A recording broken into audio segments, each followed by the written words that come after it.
Hi hello ನಮಸ್ತೆ welcome back ಅನುಸವಿರುಚನ್ vlogs. I hope ಎಲ್ಲರೂ ಚೆನ್ನಾಗಿದ್ದೀರಾ ಅಂತ ಭಾವಿಸಿದ್ದೀನಿ. ಅನ್ನಂ ಪರಬ್ರಹ್ಮ ಸ್ವರೂಪಂ.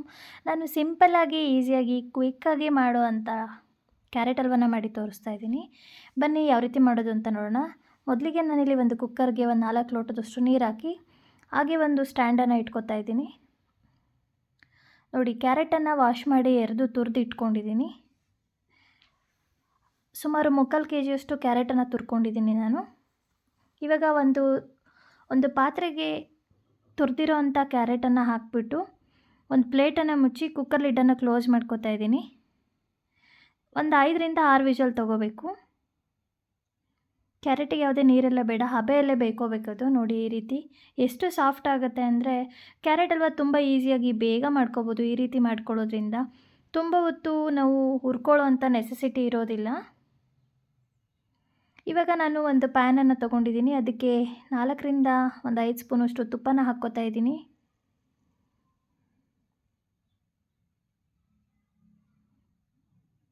ಕೋವಾ ಏನು ಯೂಸ್ ಮಾಡ್ದೇ ತುಂಬ ಟೇಸ್ಟಿಯಾಗಿ ಮಾಡೋ ಅಂಥ ಕ್ಯಾರೆಟ್ ಹಲ್ವ ಈ ರೀತಿ ಮಾಡಿ ತುಂಬ ಟೇಸ್ಟಿಯಾಗಿರುತ್ತೆ. ಖಂಡಿತ ಎಲ್ರಿಗೂ ಇಷ್ಟ ಆಗುತ್ತೆ. ತುಪ್ಪ ಚೆನ್ನಾಗಿ ಕಾಯಬೇಕು. ನೋಡಿ, ತುಪ್ಪ ಕಾಯ್ದಿದೆ. ಇವಾಗ ನಾನು ಬೇಯಿಸ್ಕೊಂಡಿರೋಂಥ ಹಬೆಯಲ್ಲಿ ಬೇಯಿಸಿರೋಂಥ ಕ್ಯಾರೆಟ್ ತುರಿಯನ್ನು ಸೇರಿಸ್ಕೊತಾ ಇದ್ದೀನಿ. ಆಲ್ರೆಡಿ ಕ್ಯಾರೆಟ್ ತುರಿ ತುಂಬ ಮೆತ್ತಗಾಗಿದೆ. ಜಸ್ಟ್ 2ರಿಂದ 3 ನಿಮಿಷ ನಾವು ಫ್ರೈ ಮಾಡಿಕೊಂಡ್ರೆ ಸಾಕು. ಅದು ಕ್ಯಾರೆಟು ಮತ್ತು ತುಪ್ಪದ ಘಮ ಬರುತ್ತೆ.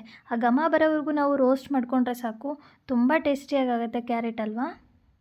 ನೋಡಿ, ಒಂದು ಸಲ ಮಿಕ್ಸ್ ಮಾಡ್ಕೊಳ್ಳೋಣ.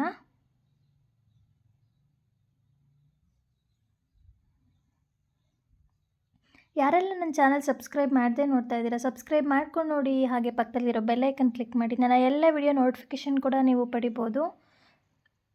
ಸ್ವಲ್ಪ ಸ್ಮ್ಯಾಶ್ ಆದರೆ ಕ್ಯಾರೆಟ್ದು ಚೆನ್ನಾಗಿರುತ್ತೆ, ಹಾಗಾಗಿ ನಾನು ಕೈ ಆಡಿಸ್ಕೊತಾ ಇದ್ದೀನಿ. ಆಲ್ರೆಡಿ ಬೆಂದೋಗಿದೆ. ಇದು ತುಂಬ ಹೊತ್ತು ಬೇಯಿಸ್ಕೊಳ್ಳೋಂಥ ನೆಸೆಸಿಟಿ ಇರೋದಿಲ್ಲ.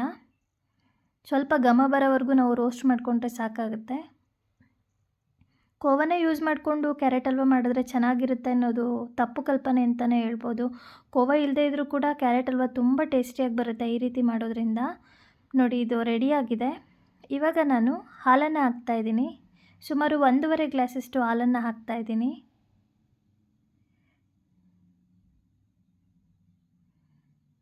ಕ್ವಾಂಟಿಟಿಯನ್ನು ನೋಡ್ಕೊಂಡು ಸೇರಿಸ್ಕೊಳ್ಳಿ ಹಾಲನ್ನು, ಏಕೆಂದರೆ ಆಲ್ರೆಡಿ ಬೆಂದಿರುತ್ತೆ ಕ್ಯಾರೆಟು, ಇಲ್ಲಾಂದರೆ ತುಂಬ ತೆಳುವಾಗಿಬಿಡುತ್ತೆ. ನೋಡಿ, ನಾನು ಇಲ್ಲಿ 1.5 ಗ್ಲಾಸಷ್ಟು ತೊಗೊಂಡಿದ್ದೀನಿ. ಇದನ್ನು ಒಂದು ಸಲ ತಿರುಗಿಸ್ಕೊಳ್ಳೋಣ.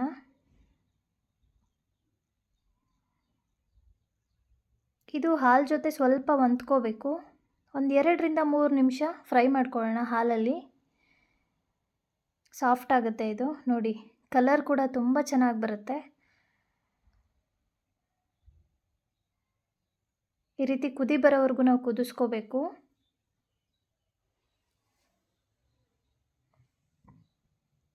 ಇವಾಗ ಇನ್ನೊಮ್ಮೆ ನಾನು ತಿರುಗಿಸ್ಕೊತಾ ಇದ್ದೀನಿ.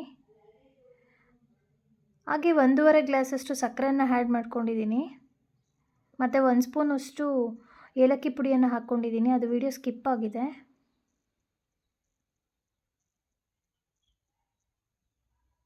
ಇವಾಗ ನೀಟಾಗಿ ಮಿಕ್ಸ್ ಮಾಡ್ಕೊಳ್ಳೋಣ.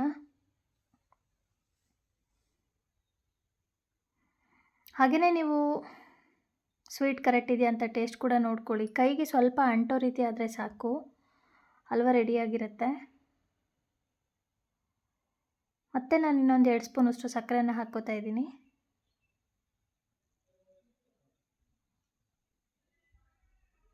ಇನ್ನೊಂದು ಸಲ ಮಿಕ್ಸ್ ಮಾಡ್ಕೊಳ್ಳೋಣ. ಇವಾಗ ಇದು ರೆಡಿ ಆಗೋಷ್ಟರಲ್ಲಿ ನಾವು ಡ್ರೈ ಫ್ರೂಟ್ಸನ್ನು ಸ್ವಲ್ಪ ಪೌಡರ್ ಮಾಡ್ಕೊಳ್ಳೋಣ. ಮಿಕ್ಸಿ ಜಾರಿಗೆ ಒಂದು ಸಲ ಮಿಕ್ಸಿನ ಆನ್ ಮಾಡಿ ಆಫ್ ಮಾಡಿದ್ರೆ ಸಾಕು. ಜಸ್ಟ್ ಕಟ್ಟಾದರೆ ಸಾಕು. ಮೊದಲಿಗೆ ನಾನು ಬಾದಾಮಿಯನ್ನು ಹಾಕ್ಕೊಂಡು ಅದೇ ರೀತಿ ಜಸ್ಟ್ ಒಂದು ಸಲ ಮಿಕ್ಸಿಯನ್ನು ಆನ್ ಮಾಡಿ ಆಫ್ ಮಾಡ್ಕೊತಾ ಇದ್ದೀನಿ. ಅದಾದ ನಂತರ ಗೋಡಂಬಿ, ಅದಾದ ನಂತರ ಪಿಸ್ತಾ, ಇಷ್ಟನ್ನು ನಾನು ದಪ್ಪದಾಗಿ ಕಟ್ ಮಾಡ್ಕೊಂಡಿದ್ದೀನಿ. ನೋಡಿ, ಈ ರೀತಿ ಚೆನ್ನಾಗಿ ಕುದಿ ಬಂದಮೇಲೆ ಡ್ರೈ ಫ್ರೂಟ್ಸನ್ನು ಆ್ಯಡ್ ಮಾಡ್ಕೊಳ್ಳೋಣ. ಡ್ರೈ ಫ್ರೂಟ್ಸ್ನ ಧಾರಾಳವಾಗಿ ಹಾಕಿ ಮಾಡಿದ್ರಂತೂ ಕ್ಯಾರೆಟ್ ಹಲ್ವ ಸೂಪರಾಗಿರುತ್ತೆ. ನಾನು ದ್ರಾಕ್ಷಿನ ಎಕ್ಸ್ಟ್ರಾ ಫ್ರೈ ಮಾಡ್ತಾಯಿಲ್ಲ, ಹಾಗೆಯೇ ಹಸಿದೆ ಹಾಕ್ಕೋತಾ ಇದ್ದೀನಿ. ಚೆನ್ನಾಗಿರುತ್ತೆ. ಇವಾಗ ಮಿಕ್ಸ್ ಮಾಡ್ಕೊಳ್ಳೋಣ. ಇಷ್ಟಾದರೆ ಕ್ಯಾರೆಟ್ ಹಲ್ವ ರೆಡಿ ಆಗುತ್ತೆ.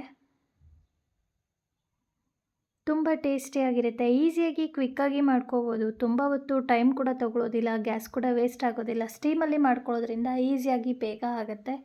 ಹಾಗೆಯೇ ಟೇಸ್ಟ್ ಅಂತೂ ವಂಡರ್ಫುಲ್ ಅಂತಲೇ ಹೇಳ್ಬೋದು. ಕೋವಾ ಇಲ್ಲದೆ ಕ್ವಿಕ್ಕಾಗಿ ಈಸಿಯಾಗಿ ಮಾಡೋ ಅಂಥ ಕ್ಯಾರೆಟ್ ಹಲ್ವಾ. ಖಂಡಿತ ನನ್ನ ಈ ವಿಡಿಯೋ ನಿಮಗೆ ಇಷ್ಟ ಆಗಿರುತ್ತೆ ಅಂತ ಭಾವಿಸಿದ್ದೀನಿ.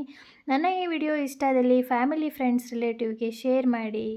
ಹಾಗೆ ಹೇಗಿತ್ತು ಅಂತ ಕಮೆಂಟ್ ಸೆಕ್ಷನಲ್ಲಿ ತಿಳಿಸಿ. ಯಾರೆಲ್ಲ ನನ್ನ ಚಾನಲ್ ಸಬ್ಸ್ಕ್ರೈಬ್ ಮಾಡದೆ ನೋಡ್ತಾ ಇದ್ದೀರಾ, ಸಬ್ಸ್ಕ್ರೈಬ್ ಮಾಡ್ಕೊಂಡು ನೋಡಿ. ಪಕ್ಕದಲ್ಲಿರುವಂಥ ಬೆಲ್ ಐಕನ್ ಕ್ಲಿಕ್ ಮಾಡಿ.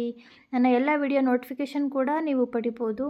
ಈ ರೀತಿ ಕ್ಯಾರೆಟ್ ಹಲ್ವಾ ಮಾಡ್ಕೊಳ್ಳೋದ್ರಿಂದ ಮಕ್ಕಳು ಕೂಡ ತುಂಬ ಇಷ್ಟಪಟ್ಟು ತಿಂತಾರೆ. ತುಂಬ ಟೇಸ್ಟಿಯಾಗಿರುತ್ತೆ. ನಾವು ಬೇಕಂದರೆ ಇಲ್ಲಿ ಸೀಡ್ಸ್ ಕೂಡ ಆ್ಯಡ್ ಮಾಡ್ಕೋಬೋದು. ಡ್ರೈ ಫ್ರೂಟ್ಸ್ ಜೊತೆಗೆ ಸೀಡ್ಸ್ ಕೂಡ ಹಾಕ್ಕೋಬೋದು. ಟೇಸ್ಟ್ ಚೆನ್ನಾಗಿ ಬರುತ್ತೆ. Thank you for watching. Take care. Bye.